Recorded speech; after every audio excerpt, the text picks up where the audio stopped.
హైదరాబాద్ లో కన్సల్టేషన్ మరియు 3,500 రూపాయల colour Doppler test Avis hospitals లో ఉచితంగా పొందండి. నమస్తే రమగారు. నమస్తే జయ. రమగారు, మనము అమ్మవారి కథలు చెప్పుకుంటూ ఉన్నాం నవరాత్రుల సందర్భంగా. ఏదైనా ఇంకొక కథ విష్ణుమూర్తికి సంబంధించిందే ఇది. దేవి భాగవతంలో కథే. ప్రపంచం మొత్తం అంతా ఏమీ లేనప్పుడు పరమేశ్వరుడు అంటే శివుడని కాదు, పరబ్రహ్మం ఒక స్వరూపంలో ఉండేది. ఒక స్త్రీ పురుషులు కలిసినటువంటి అర్ధనారీశ్వర తత్వ రూపంలో ఉండేది. ఒకటి మహాశక్తి, రెండోది అందులోని కదలిక. ఒక శక్తి, ఒక స్వరూపము యొక్క శక్తి. ఇవి రెండు విషయాలు కదా జయ. ఒక విషయము దాని యొక్క శక్తి, ఒక స్వరూపము చైతన్యము. ఒక స్వరూపం, ఆ స్వరూపము చైతన్యము కలిసి ఉండేవి. స్వరూపము చైతన్యము రెండూ కలిసి జలాన్ని సృష్టించేయట. మొదట ఆ జలంలో సృష్టిని మనం మొదలు పెట్టాలని మొట్టమొదట విష్ణుమూర్తిని స్థితికారకుడు సృష్టి మొదలు పెడితే దాన్ని నిలబెట్టి ఉంచటం కోసం విష్ణుమూర్తిని సృష్టించారు. ఆ జలంలో ఆయన ఉండడానికి శేషశయ్య, ఒక శయ్యని అందులో విష్ణుమూర్తిని ఏర్పాటు చేశారు. ఆయన పడుకుని ఉన్నాడు. ఆయన గర్భంలోంచి, నాభిలోంచి ఒక కమలం పుట్టింది. ఆ కమలంలోంచి బ్రహ్మదేవుడు పుట్టుకొచ్చాడు. ఈయన నిద్రలో, యోగ నిద్రలో ఉన్నాడు. బ్రహ్మాని తపస్సు చేయమన్నారు, విష్ణువుని యోగ నిద్రలో ఉంచారు. మహామాయ అతన్ని ఆవరించి విష్ణువుని నిద్రలో ఉంచింది. ఈయన నిద్రపోతుంటే ఈయనలోంచి పుట్టినటువంటి కమలంలో పుట్టిన బ్రహ్మదేవుడు తపశ్చర్యలో ఉన్నాడు. ఎంతకాలమో తపస్సు చేసి అప్పుడు ఈ ప్రపంచాన్ని సృజించాలి అతను, ఆయన తపస్సుతోటే. అక్కడి నుంచి క్రమంగా ఏమైంది, విష్ణువు నిద్రపోతున్నాడు ఒక పక్కకి పడుకొని. ఆయన శరీర క్రియలు జరుగుతూ ఉంటాయి కదా, ఆయన చెవిలో గులిబి, మన మట్టి, అందులో నుంచి 2 రాక్షసులు పుట్టారట. 2 జీవాలు పుట్టి 2 రాక్షసులు అయ్యారు. వాళ్ళు బయటకు వచ్చేసారు. ఆ విష్ణువుని వాళ్ళు గమనించుకోవాలి.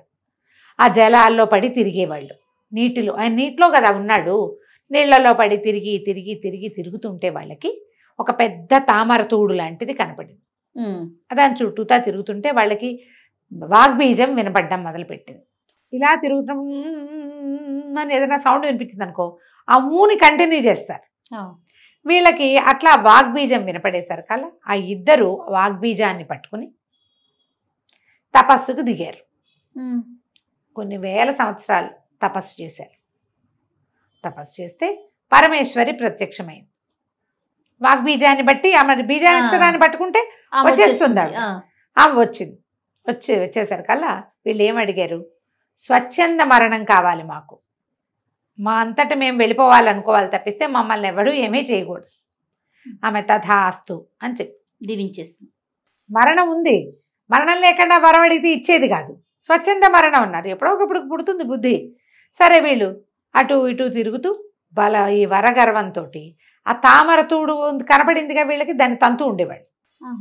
ఒకనాడు ఇది ఎక్కడుందో చూద్దామని దాన్ని వెంబడి పెట్టుకుని పైకి వెళ్ళారు. వెళ్తే ఆ తామర తూడు కొస భాగంలో పెద్ద కమల ఉండి అందులో పద్మాసనుడుగా కూర్చుని ఉన్నాడు బ్రహ్మదేవుడు. వీళ్ళు పోయి ఆయన్ని పట్టుకున్నారు. నేను నీకు దాసుడిని ఒప్పుకో, నువ్వు మాకు దాసుడివని ఒప్పుకో, లేదా మా చేతిలో చస్తావు అనేసరికల్లా ఈయన భయం వేసింది. ఆయన పారిపోదాం అనుకున్నాడు. ఎక్కడికి పారిపోవాలో తెలియలా. ఆయన్ని విపరీతంగా హింస పెట్టేశారు వాళ్ళు. ఆయనకి తను ఎక్కడి నుంచి వచ్చాడో తెలీదు, ఏం చేయాలో తెలియలా. వీళ్ళతో యుద్ధం చేసే కెపాసిటీ ఉన్నవాడు కాదు ఆయన. పాపం ఆయన ఏం చేశాడు, తను ఎందులోంచి పుట్టాడో అందులోకి ఆ కాడగుండా లోపలికి ప్రయాణం చేసేసాడు వాళ్ళకి అందకండి. ఆ కాడగుండా ప్రయాణం చేసి కిందకు వస్తే ఎక్కడికి వచ్చాడు, విష్ణుమూర్తి కనిపించాడు. అప్పుడు ఈయనకు తెలిసింది ఈయనే తన తండ్రి. నన్ను రక్షించమంటే ఆయన మంచి నిద్రలో ఉన్నాడు, ఆయన ఏమీ చేయలే, కదలలేదు. యోగ నిద్రలో ఉన్న విష్ణువు ఈ బ్రహ్మదేవుడిని ఆయన పట్టించుకోలే. నిద్రలో ఉన్నాడు, దానికి మెలకు రాల. ఇక బ్రహ్మదేవుడు ఏం చేస్తాడు, పరమేశ్వరుని ప్రార్థించడం మొదలుపెట్టాడు. ఈ లోపల వాళ్ళు వచ్చేసారు, 2 కిందకి. వాళ్ళు కూడా వచ్చేసారు, వెనకాల పడి వచ్చేసారు. వచ్చి నువ్వు దాసుడు అని ఒప్పుకోమంటే ఈ పెద్ద మనిషిని ఎవరినో కదుపుతున్నావు, అతను దాసుడు అవుతాడా, నువ్వు దాసుడు అవుతావా, మా చేతిలో చస్తావా. ఈయన అక్కడి నుంచి ఎంతకాలంగానో తపస్సు చేస్తున్నాడా. ఈయనకి వెంటనే ప్రత్యక్షమైంది పరమేశ్వరి. ఏమి నాయన అంటే, అమ్మా నువ్వు చాలా గొప్పదానివి, ప్రజలు చేయవలసిన అన్ని క్రియలలో ఉన్నదానివి నువ్వే. స్వాహాకారము స్వధాకారము నువ్వే. అంటే యజ్ఞాల్లో చేసే స్వాహాకారం నువ్వే, పితృతర్పణం చేసే స్వధాకారము నువ్వే, సమస్తమైన శక్తివి నువ్వే. అంటే నెగిటివ్ పాజిటివ్ కూడా రెండు నువ్వే. ఈ సృష్టి అంతా నీది. నువ్వు ఇప్పుడు నన్ను ఏదో చేయమని తపశ్చర్యకి పురుగొల్పి కూర్చోబెడితే వీళ్ళు నన్ను చేసుకోనివ్వటం లేదు. నన్ను రక్షిస్తాడని తండ్రి దగ్గరకు వస్తే ఆయన నిద్రలో ఉండిపోయాడు. ఆయనని మేల్కొల్పి ఆయనని విడిచిపెట్టు, అప్పుడు ఆయన మేల్కొని నన్ను రక్షిస్తాడు, ఈ రాక్షస సంహారం చేస్తాడు అని ఎన్నో విధాల ఆమెను ప్రార్థించాడు బ్రహ్మదేవుడు. ఎంత బాగుంటాయో ఆ శ్లోకాలు. ప్రార్థించేశారు కల్లా ఆ యోగ మాయ నిద్రాస్వరూపంలో అమ్మయ్యని పట్టుకుంది. మీరు అమ్మవారి స్తోత్రంలో చెప్తారు, యాదేవి సర్వభూతేషు నిద్రారూపేణ సంస్థిత అని. మన నిద్ర కూడా అమ్మవారి స్వరూపమే. నమస్తస్యై నమస్తస్యై నమస్తస్యై నమో నమః అని చెప్తారు. నిద్ర కూడా అమ్మవారి స్వరూపమే. మనం చేసే క్రియలన్నీ, మన ఆకలి, మన సంతోషము, మన బాధ, మన భయము, మన ధైర్యము సమస్తము అమ్మ స్వరూపాలే. ఆ నిద్రా స్వరూపంలో ఉన్నటువంటి యోగమాయని సడలించిందట. విష్ణువుకు మెలకు వచ్చింది. ఆయన లేచి చూశాడు. బ్రహ్మదేవుని అడిగాడు, కుమారా తపస్సు మానేసి ఇక్కడికి వచ్చావేమిటి? ఏం జరిగిందంటే, తండ్రి ఎవరో ఇద్దరు రాక్షసులు వాళ్ళు నా వెంట పడ్డారు, దాసుడమని ఒప్పుకోమంటున్నారు అనేసరికల్లా సరే చూస్తానన్నాడు. ఇంతలో వాళ్ళిద్దరూ మళ్ళీ వచ్చారు. నీళ్లలో అటు ఇటు తేలుతూ తేలుతూ తిరుగుతున్నారు. వచ్చి ఏమయ్యా పెద్ద మనిషి నిన్ను రక్షిస్తాడా, అసలు ఎవరు, ఏమిటి మీరు, తనెవరు అనేసరికల్లా విష్ణువు ఏం చేశాడు, బ్రహ్మని తన వెనక దాచాడట. మళ్ళీ కనపడకండి. పోనీ నువ్వు దాసుడు అని ఒప్పుకో, లేదా యుద్ధం చెయ్యి, మా చేతిలో చావాలి నువ్వు. అక్కడి నుంచి యుద్ధం మొదలైంది. విష్ణువు మధుకైటభులు, ఈ మధుకైటభులు ఇద్దరు కదా, వాళ్ళిద్దరూ ఆ చెవిలోంచి వచ్చిన వాళ్ళిద్దరు మధువు కైటభుడు.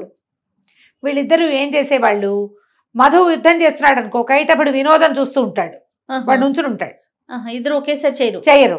ఓ 1000 సంవత్సరాలు యుద్ధం అయ్యాక మధువుకి నీరసం వచ్చింది, వాడు పక్కన నుంచుంటాడు. కైటభుడు యుద్ధం చేస్తాడు, ఇప్పుడు మధువు వినోదం చూస్తాడు.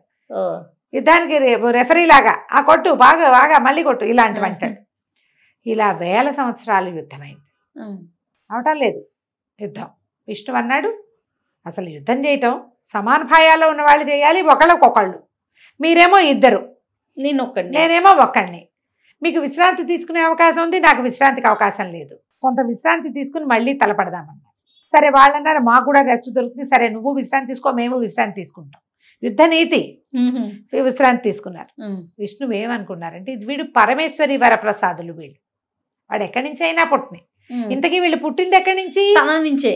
సరే అక్కడి నుంచి పరమేశ్వరిని ప్రార్థిస్తే వీళ్ళకి ఇచ్ఛామరణం ఉంది, అది ఆవిడ చెప్పారు. ఇచ్ఛామరణం ఉంది కాబట్టి ఇచ్ఛామరణాన్ని ఉద్రేకపరిచి ఇచ్ఛామరణానికి వాళ్ళ నా వైపుకి తీసుకెళ్తే సరిపోతుంది. బాగుందిగా. సరే యుద్ధాన్ని మళ్ళీ యుద్ధం మొదలుపెట్టి విష్ణు అన్నాడు, ఎందుకు వచ్చిన యుద్ధం, మీకు ఏం కావాలో చెప్పండి నేను ఇస్తాను. ఎందుకు యుద్ధం చేస్తున్నట్టు, మనం దాసుండని ఒప్పుకోను, నేను వరం ఇవ్వగలిగేవాడిని, ఏం కావాలో చెప్పు అనేసరికి మధుకడు నువ్వు ఇచ్చేదేమిటి, నువ్వెవడివి మాకు వరం ఇవ్వడానికి, మేమే పరమేశ్వరి వరప్రసాదులం, మేమే ఇస్తాం వరం, నువ్వు అడుగు కావాలంటే అనగానే ఆయన ఏమన్నాడు, అయితే నా చేతిలో చావండి, అదే మీరు నాకు ఇచ్చే వరం అన్నాడు. చూడు ఎక్కడికి తీసుకొచ్చాడు వాళ్ళని.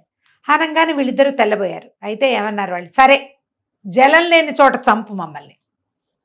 వాళ్ళు ఉన్నది ఎక్కడా, నీటిలో. మొత్తం ప్రపంచం అంతా జలమయంగా ఉంది.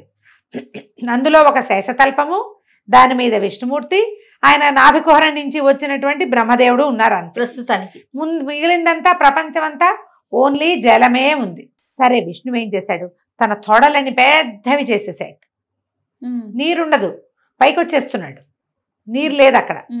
వాళ్ళు ఇంకా పెద్దవాళ్ళు అయ్యారు. మధుకైటపులు ఇద్దరు శరీరాలు పెంచుకున్నారు.